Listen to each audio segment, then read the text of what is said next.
It's tied going to the fourth quarter. Tennessee scores 3 points in the next 8 minutes. Do you feel anything changed defensively in the fourth quarter, or was maybe getting back to what you were doing, before today? I feel like we knew we had to get stops. We had to get more stops. We had to score and stop and score and stop. And they were really just scoring on us. We were scoring and then they were scoring. So we just realized that we had to get stopped. Okay, here in the front. Tennessee tonight was able to keep up with you guys independent and on the bus, I think, in ways other teams haven't really been able to do this season. What were they doing, or what were you guys seeing that made it kind of a tough battle there tonight? They're a physical team. They were boxing out just like we were boxing out. So I guess we just had to find other ways to get more rebounds or score more, play better defense. Anything else for Ashlyn? Cora? Ashlyn, it was a battle in the post with you and Kia Jackson tonight, and still came up with double-double. Just how much confidence does that give you, knowing you're going toe-to-toe with someone who's very pro-ready? I knew that I was ready. I knew that I was going to guard her. I knew that she was going to get off because she's a phenomenal player as well. And we both showed that tonight. It's hard keeping up with somebody that's scoring double-doubles, blocking, getting rebounds. So I just knew that I had to do what I had to do. Alan wraps up with Ash. I know you know what she could do playing with her for 2 years, but after not having her for 2 games, that she comes out with like she did tonight, does it feel a little bit, you feel Camilla's presence more maybe in a night like tonight, after just kind of not having her for a couple days? Absolutely. We definitely felt Camilla's presence. Just in fast breaks, she runs the floor, we hit her, she scores. Definitely missed that. Thank you, Ashley. Thank you. Questions for Coach Staley? Alan, and then the second round. The same thing I started Ash with, but what was your overall assessment of the defense in the first 3 quarters? Did you see anything change in the fourth quarter? I thought we defended pretty good. I mean, we had 55 points for the game, and it was our offense that really, we couldn't get anything going. I thought we did as well as we could against Kia. I thought we did a good job of just controlling the paint with their bigs. I mean, it was their guard play and their post-ups, posting up guards that really gave us some issues. So, I mean, it's a tough place to play. Tennessee is getting better and better. Just want to thank the conference for scheduling them. We got to play them twice in the last 3 weeks of the conference schedule. I don't know how that happens. I really know how you can't spread that out a little bit, because I mean, it's known that we're probably going to be in the top half of the conference. So spread it out a little bit, seriously, for both of our sakes. Because there aren't like NCAA implications on the line. Our conference should be able to control that a little bit better. John, really odd stat at the end of the first half. Tennessee had made only 13 of 42 shots, and it was leading by 3 points. How do you explain that they were ahead shooting that badly? I mean, did we shoot worse? You were 10 for 30, I think. But I mean, that's a lot of shots to miss in one half. Yeah, I think we do a really good job at just guarding. We do. I thought Tennessee did a great job of getting offensive rebounds and giving them extra opportunities to score on us. It's just they didn't capitalize on them in a way that they probably could have, because they beat us to every loose ball. They were just really out scrapping us.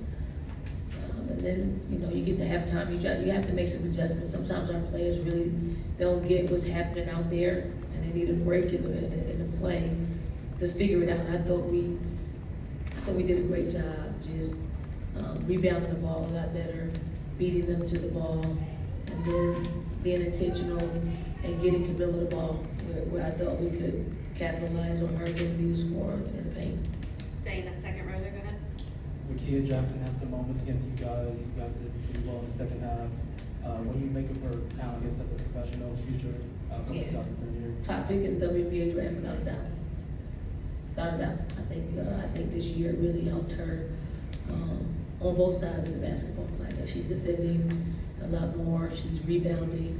I mean, she can score at will. However you want it, she can score, and she did that to us. I thought we did a really great job. We had to run somebody at her. We had to make sure that we put an extra body on her, just to get her to put two hands on it and maybe pass it out. So, kudos to Rakia. I know she's gonna have a great career the rest of the way here at Tennessee, as well as in the pros. Very quickly, does she remind you of anybody? She got a little swoops in her. She got a little swoops in her. Offensively, swoops can defend a little bit more. I'm gonna go on the right corner there with Beth.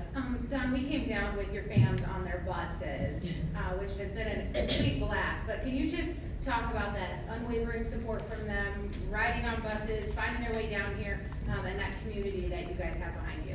Yeah, I think this is our first bus trip, is it? Since Duke. Since Duke, yeah. Our fans are great. I mean, if they could bus trip into every road game, they would. They're gonna get home pretty late tonight, but it's the sacrifice. Like, it's the sacrifice of our fans that really have allowed us to be successful, especially at home, but more so on the road. The last couple of years, we felt their presence. And I'm so sorry I didn't even put my tweet out. I usually put a tweet out, traveling grace to them. Here, I gotta put it out, going back, but, I mean,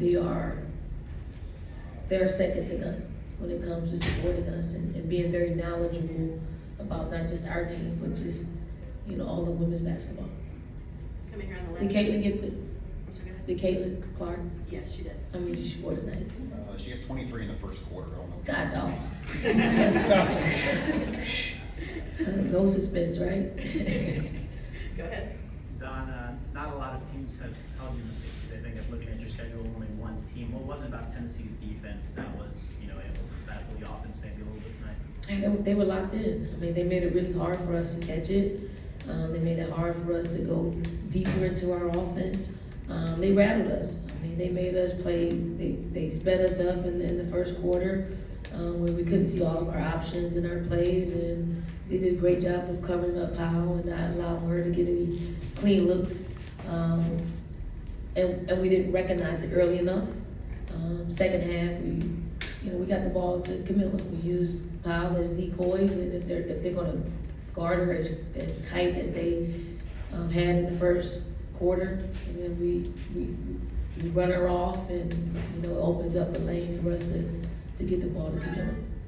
Hey, Coach, you talked about being intentional on getting the ball to Camille. For her to come in and play the way she did tonight after a very busy week and a lot of traveling last week, how does tonight's game, I guess, play a role in her journey toward becoming dominant, like you talked about?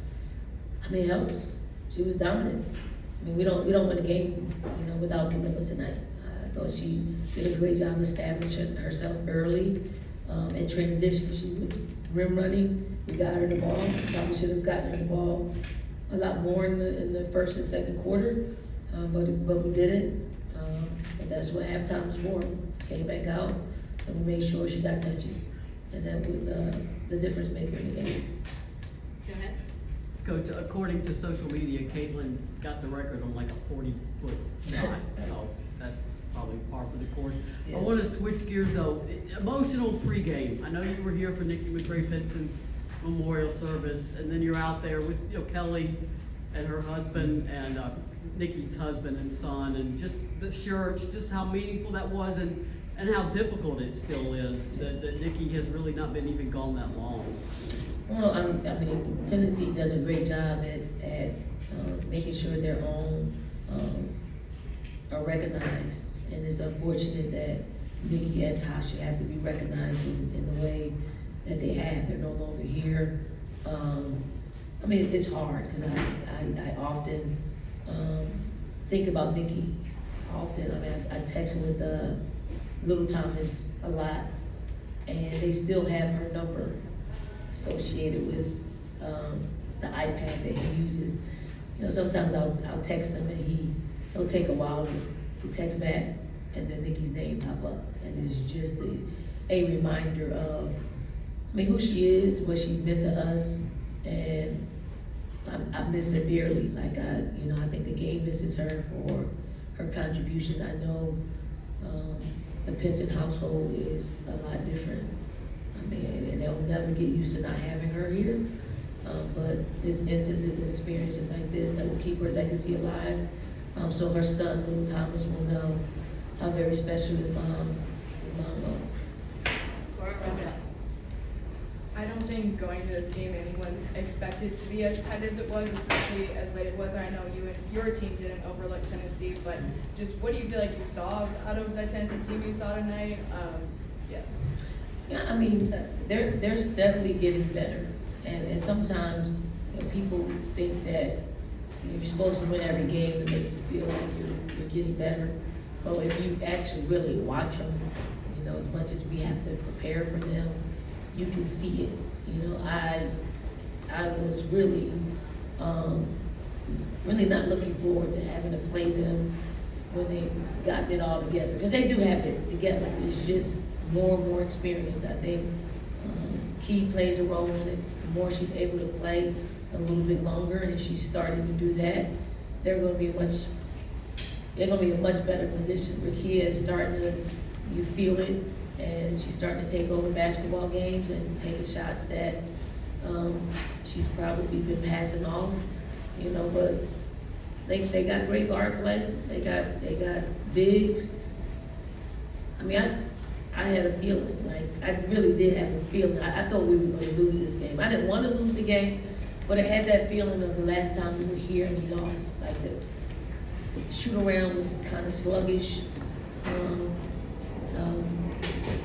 And I think that's just the tradition of playing here. They've won a lot of games here. They've won a lot of national championships, and part of we know that the spirit of Pat Sumter is always going to be lingering around here, so we don't like to play against that. Thank you, Coach. Thank you, everybody. Thank you. Thank you, Secretary.